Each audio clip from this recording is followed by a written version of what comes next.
No pican para matar. Eso es lo que casi nadie entiende. Este avispón mata arrancando cabezas. Una tras otra. A una velocidad de 40 abejas por minuto. Y lo más inquietante no es que lo haga solo. Es que llama a los demás. Imagina una colmena. 30.000 abejas, un organismo perfectamente engrasado, cada una cumpliendo su función, defendiendo su hogar con el único gesto que conocen. Picar.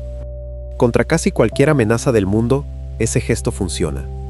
Un mamífero curioso, un pájaro, otro insecto, el aguijón de la abeja, es una advertencia que casi todo el reino animal aprende a respetar. Contra esto, no sirve de nada. Porque el avispón gigante asiático mide más que tu pulgar. Lleva una armadura que los aguijones de las abejas no logran atravesar. Y no ataca para defenderse. Ataca para exterminar. Sus mandíbulas funcionan como tijeras. Agarra una abeja, la decapita, deja caer el cuerpo, y va a por la siguiente. Sin descanso. Sin dudar. Un solo avispón puede matar varios cientos de abejas en cuestión de minutos. Y aquí está lo que convierte a este animal en algo más que un depredador eficiente. Cuando una exploradora encuentra una colmena, no se lanza sin más.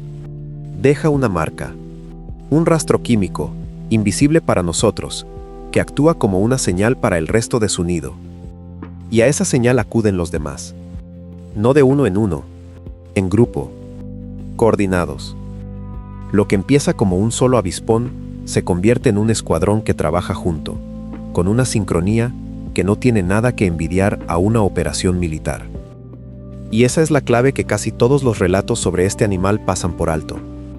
Nos hemos obsesionado con su tamaño, con su aguijón, con su veneno capaz de atravesar un traje de apicultor. Todo eso es real. Todo eso da miedo. Pero no es lo que lo hace verdaderamente letal. Lo que hace de este avispón una de las máquinas de matar más eficientes de la naturaleza no es lo que puede hacer una sola. Es lo que pueden hacer muchas, actuando como una solamente. El veneno es lo de menos. Lo que deberías mirar es la coordinación. En la primavera de 2020, en mitad de una pandemia global, apareció en las noticias un nuevo motivo de pánico. Los periódicos lo bautizaron con un nombre que parecía sacado de una película de serie B. El avispón asesino. Murder Hornet. Se habían encontrado ejemplares en el noroeste de Estados Unidos, muy lejos de su Asia natal, y durante unas semanas, el mundo entero pareció convencido de que se avecinaba una invasión de insectos gigantes capaces de matar personas. La realidad, como casi siempre, era más interesante y menos apocalíptica. El animal detrás del titular se llama Vespa mandarinia, el avispón más grande del mundo. Las reinas pueden superar los 5 centímetros de longitud, con una envergadura de alas de más de 7. Para un insecto, es un tamaño colosal. Cuando ves uno de cerca por primera vez, la reacción instintiva no es miedo. Es incredulidad. Cuesta aceptar que algo así vuele. Vive en buena parte del este y sudeste de Asia. Japón, China, Corea, zonas de India y del sudeste asiático. Y allí, en su territorio, lleva formando parte del paisaje desde mucho antes de que existiera nadie para asustarse de él. Como todas las avispas sociales, vive en colonias organizadas alrededor de una reina. En primavera, una reina fecundada que ha sobrevivido al invierno funda un nido nuevo, normalmente bajo tierra, en una madriguera abandonada o entre raíces. Pone los primeros huevos, cría ella sola a las primeras obreras, y a partir de ahí la colonia crece. Las obreras asumen el trabajo, la reina se dedica a poner huevos, y hacia el final del verano la colonia alcanza su tamaño máximo y su momento de mayor necesidad de alimento. Y aquí es donde empieza el problema. Porque para alimentar a las larvas en crecimiento, las obreras necesitan proteína. Mucha proteína. Y no hay mejor fuente de proteína concentrada, empaquetada y disponible en un solo lugar que una colmena de abejas. Los adultos, curiosamente, apenas comen sólido. Se alimentan sobre todo de líquidos azucarados. La carne que cazan, las abejas que decapitan, no es para ellos. Es para sus larvas. Mastican los cuerpos, forman una pasta de proteína y se la llevan al nido para alimentar a la siguiente generación. Toda esa violencia que veremos a continuación no es crueldad. Es logística. Es una colonia resolviendo el problema de cómo alimentar a sus crías de la forma más eficiente posible. Y la forma más eficiente que la evolución encontró es, desde el punto de vista de las abejas, una pesadilla. Para entenderla, primero hay que entender con qué está armado este animal. Empecemos por lo obvio, porque es lo que llena los titulares. El aguijón. El aguijón del avispón gigante asiático mide alrededor de 6 milímetros. Es largo, es fuerte, y a diferencia del de la abeja, no tiene púas. La abeja pierde el aguijón cuando pica y muere en el intento. El avispón no. Puede picar una vez, y otra, tantas como quiera. Y su veneno es potente. Contiene una mezcla de compuestos que atacan el tejido, generan un dolor descrito por quienes lo han sufrido como algo casi imposible de expresar con palabras, y en cantidades suficientes puede dañar el sistema nervioso y provocar reacciones graves. En Japón, se calcula que las picaduras de avispón causan varias decenas de muertes humanas al año. Casi siempre por reacciones alérgicas, o por ataques múltiples cuando alguien se acerca demasiado a un nido. Es un animal al que hay que respetar. Eso no está en discusión. Pero fíjate en un detalle. Cuando el avispón ataca una colmena de abejas, casi no usa el aguijón. El aguijón es su defensa contra las cosas grandes. Contra nosotros, contra un oso, contra cualquier animal que amenace el nido. Para cazar abejas, tiene un arma mucho más eficaz. Las mandíbulas. Si pudieras ver de cerca la cabeza de un avispón gigante, lo que más te impresionaría no serían los ojos ni el aguijón. Serían esas dos mandíbulas anchas, curvas, dentadas, diseñadas para cortar y triturar. Funcionan como unas tijeras de podar en miniatura. Con ellas, el avispón agarra a una abeja por detrás de la cabeza y con un solo movimiento la decapita. Limpio, instantáneo. Y a por la siguiente. A esto hay que sumarle el resto del paquete. Un exoesqueleto grueso y resistente que funciona como una armadura. Los aguijones de las abejas europeas, su única defensa, sencillamente no lo atraviesan. Una abeja puede clavar su aguijón en un avispón una y otra vez, y el avispón ni se inmuta. Añade una velocidad de vuelo que supera los 25 km por hora y una resistencia que le permite recorrer largas distancias sin cansarse. Tienes un animal que es, individualmente, una máquina de caza casi perfecta. Casi. Porque por impresionante que sea todo esto, un solo avispón tiene un límite. Puede matar cientos de abejas, sí, pero una colmena tiene decenas de miles, y las abejas, cuando se organizan, tienen recursos. Un avispón solitario, que ataca una colmena grande, puede verse superado, agotado, e incluso morir en el intento. Por eso el avispón, rara vez, ataca solo. Y es cuando deja de estar solo cuando se convierte en algo verdaderamente aterrador. El ataque de un grupo de avispones gigantes a una colmena no es un caos. No es un enjambre furioso lanzándose sin orden. Es un proceso estructurado, con fases claramente diferenciadas que los investigadores han documentado con detalle. Y entenderlo es entender por qué este animal es lo que es. Todo empieza con una sola avispa. Una exploradora, buscando alimento para las larvas del nido, localiza una colmena. En ese primer momento, la exploradora suele cazar sola, capturando abejas individuales que se alejan de la colmena. Es la fase de caza. Poco a poco, va llevando abejas al nido. Pero si la colmena es grande, si merece la pena, ocurre algo distinto. La exploradora marca la colmena. Deposita sobre ella una feromona, una sustancia química específica, un olor que para el resto de los avispones de su nido significa una sola cosa. Aquí, objetivo localizado. Es una señal de reclutamiento. Una coordenada química escrita directamente sobre la víctima. Y a esa marca acuden los demás. Es la fase de reclutamiento. Un pequeño grupo de avispones, a veces media docena, a veces algunos más, converge sobre la colmena, guiado por el rastro de feromona. Y cuando el grupo está reunido, comienza la tercera fase. La que los investigadores llaman, sin ningún eufemismo, la fase de matanza. Slaughter phase. Ese es el término técnico. En esta fase, los avispones dejan de cazar abejas de una en una, y pasan a un modo completamente distinto. Se apostan a la entrada de la colmena, formando una línea, y empiezan a decapitar abejas de forma sistemática a medida que salen o intentan defender el nido. Ya no se llevan los cuerpos. No hay tiempo para eso. El objetivo ahora es aniquilar a las defensoras lo más rápido posible.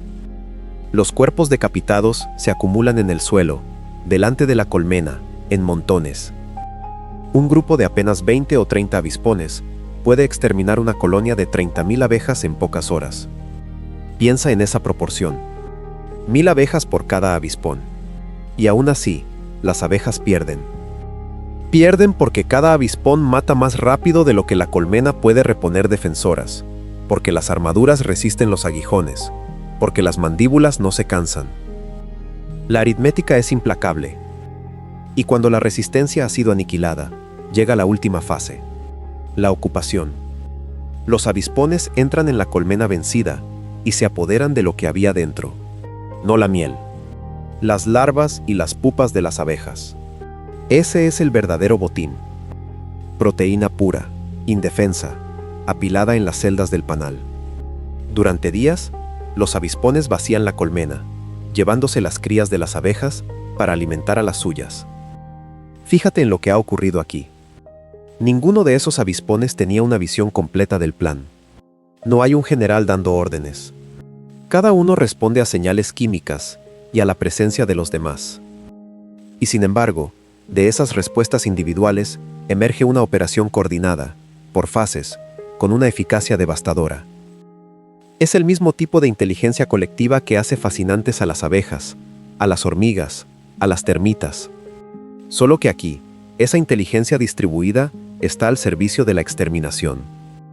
Y llegados a este punto, la historia parece tener un único desenlace posible. El depredador perfecto, coordinado, blindado, contra una presa que solo sabe picar. Parece que las abejas están condenadas. Y lo estarían, si todas las abejas fueran iguales. Pero no lo son. Vuelve a mirar esos montones de abejas decapitadas frente a la colmena. Esa imagen, la de la masacre total, la de la colonia aniquilada, es real. Pero hay un detalle que casi siempre se omite al contarla. Esa escena ocurre, sobre todo, cuando las abejas atacadas son abejas europeas. La abeja melífera occidental, Apis mellifera, la que produce la mayor parte de la miel del mundo, la que los apicultores han llevado a todos los rincones del planeta, es originaria de Europa y África. Nunca, en toda su historia evolutiva, se encontró con el avispón gigante asiático. No comparte territorio con él. No coevolucionó con él. Y por eso, cuando se enfrentan, la abeja europea hace lo único que sabe hacer. Intenta picar. Y morir picando es todo lo que consigue. Es la misma historia que vimos con el ácaro varroa. Un enemigo para el que la abeja europea no tiene respuesta, sencillamente porque nunca antes lo había necesitado. Su comportamiento defensivo, perfeccionado durante millones de años contra los enemigos de su tierra de origen, no incluye nada útil contra este monstruo venido de otro continente. Pero en Asia hay otra abeja. La abeja melífera oriental, Apis cerana.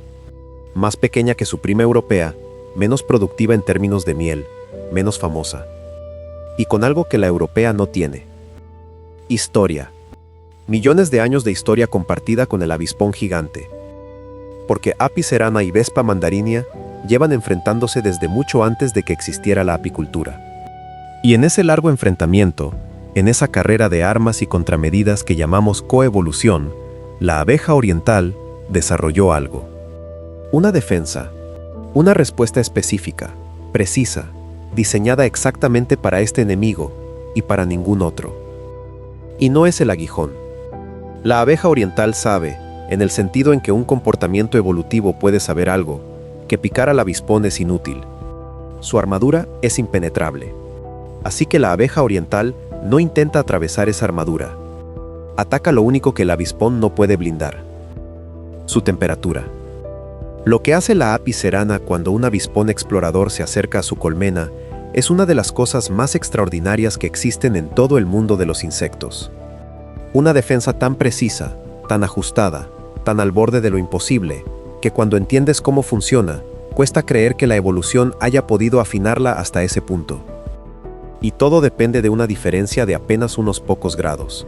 Cuando un avispón explorador se acerca demasiado a una colmena de abejas orientales, ocurre algo que a primera vista parece un suicidio colectivo. Las abejas no huyen, no se esconden, y no atacan de una en una. Lo rodean.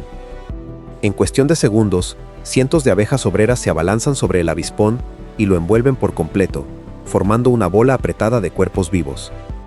Una esfera de abejas, con el avispón atrapado en el centro, incapaz de moverse, incapaz de usar sus mandíbulas, incapaz de volar. Puede haber 500 abejas en esa bola, a veces más. Y entonces empiezan a vibrar. Cada abeja de la bola contrae los músculos que normalmente usa para volar, pero sin mover las alas. Es el mismo mecanismo que usan para calentar la colmena en invierno. Solo que ahora, cientos de abejas lo hacen a la vez, todas juntas, todas concentradas en un único punto. Y la temperatura dentro de la bola empieza a subir. Sube hasta alcanzar unos 47 grados centígrados. Y aquí está el detalle que lo cambia todo. El que convierte esta defensa en una de las maravillas de la naturaleza. Las abejas orientales pueden soportar temperaturas de hasta 50 grados, aproximadamente. El avispón gigante, no. El avispón muere a partir de unos 45-46 grados. Detente en esa cifra. La diferencia entre la vida y la muerte, en esa bola hirviente, es de apenas 2 o 3 grados. Las abejas suben la temperatura hasta un punto exacto. Un punto lo bastante alto para cocer al avispón, y lo bastante bajo para que ellas sobrevivan. Se mueven por un margen tan estrecho que un par de grados de más las mataría a ellas también. Y no se equivocan. Durante los aproximadamente 20 minutos que dura este proceso, las abejas mantienen esa temperatura letal. El avispón, en el centro, se cuece vivo. Investigaciones posteriores han añadido matices a esta imagen. No es solo el calor. Es la combinación del calor con niveles elevados de dióxido de carbono dentro de la bola y con la humedad. Todo junto crea unas condiciones que el avispón no puede resistir, pero las abejas sí. Cuando la bola por fin se deshace, el avispón está muerto. Y las abejas, la mayoría, vuelven a la colmena. Piensa en lo que significa esta defensa. No es fuerza, no es veneno, no es un arma mejor. Es física. Es un grupo de animales diminutos que han convertido su propio cuerpo, su propio calor colectivo, en un arma de precisión térmica. Y que la usan con un control tan fino que operan a 2 grados del desastre. Es la respuesta perfecta al depredador perfecto. Y solo existe porque, durante millones de años, la abeja oriental y el avispón gigante estuvieron atrapados en la misma carrera. Cada avance del cazador empujó una contramedida en la presa. El avispón se hizo más grande, más blindado, más coordinado. Y la abeja, incapaz de ganar por la fuerza, ganó por la temperatura. Ninguno de los dos es invencible. Ese es, quizá, el verdadero secreto de este animal. Y lo que nos lleva de vuelta al principio. Al empezar dije que el veneno era lo de menos. Que lo verdaderamente aterrador del avispón gigante asiático no era su arma, sino su coordinación. Su capacidad de actuar como una sola mente repartida en muchos cuerpos, para aniquilar colonias enteras. Y es verdad. Pero ahora podemos añadir la otra mitad de la historia. Porque frente a esa mente colectiva del cazador, existe la mente colectiva de la presa. Y cuando ambas han tenido tiempo de conocerse, de medirse, de responderse durante millones de años, el resultado no es una masacre. Es un equilibrio. El avispón no es un monstruo. Esa es la trampa en la que caen casi todos los relatos sobre él. Lo convierten en el villano, en la máquina de matar imparable, en el Murder Hornet de los titulares. Y al hacerlo, se pierde lo más importante. El avispón es una pieza extraordinariamente eficaz, de un sistema que también incluye a las abejas que saben cocerlo vivo, a las larvas que alimenta, al bosque donde caza. En su lugar, en su Asia natal, no es una anomalía. Es parte del equilibrio. El horror, cuando aparece, casi siempre lo ponemos nosotros. Cuando llevamos abejas europeas a territorios de avispones, abejas que nunca aprendieron a defenderse. Cuando sin querer, transportamos algún avispón a Norteamérica, a un continente donde ninguna abeja conoce el truco de la bola térmica. Es entonces, y solo entonces, cuando la masacre se vuelve total. No porque el avispón sea más letal de lo normal, sino porque lo hemos sacado del único lugar donde alguien sabía cómo pararle los pies.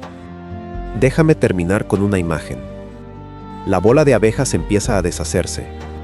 Los cientos de cuerpos que la formaban se separan poco a poco, y el calor que generaron entre todos se disipa en el aire.